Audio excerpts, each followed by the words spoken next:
औज़ुबिल्लाहि मिनश्शैतानिर्रजीम बिस्मिल्लाहिर्रहमानिर्रहीम। अहबाब, मैं जो वाक़या बयान करने लगा हूँ वो मैंने कहीं से पढ़ा नहीं, ना ही मैंने कहीं से सुना है, बल्कि ये मैं अपना एक वाक़या बयान करने लगा हूँ कि एक मरतबा मैं अपने एक दोस्त के साथ लाहौर की एक जामे मस्जिद में जुम्मा पढ़ने के लिए हम गए।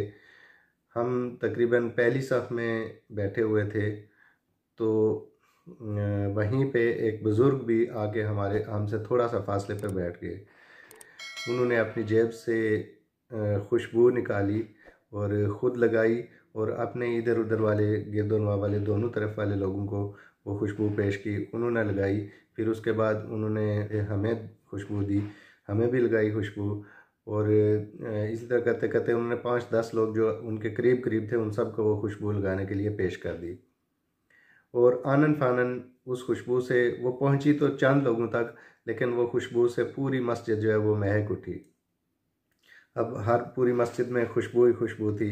वो खुशबू भी बहुत अच्छी खुशबू कहीं बुज़ुर्ग लेके आए हुए थे। तो मैंने सोचा कि ये देखें कितना अच्छा इनका रवैया है।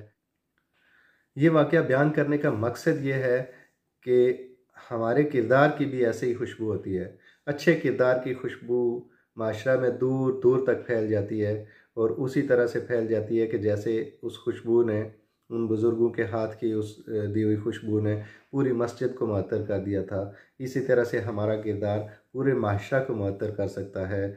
हम अपने अच्छे किरदार से लोगों में अपनी पहचान बनाएं, और हमारा किरदार जो है वो हमारी पहचान बन जाएगा और खुशबू की तरह फैल जाएगा। हम अपने किरदार की खुशबू से इसी तरह से अपने माशरा को भी मुअत्तर कर सकते हैं कि हम अपने किरदार को अच्छा रखें। हमारे किरदार की खुशबू, यकीन कीजिए कि उसी तरह से हमारे किरदार की खुशबू फैल जाएगी गिरदोनवा में, पूरे माशरा में, कि जिस तरह से वो खुशबू मस्जिद में फैल गई थी। बहुत शुक्रिया।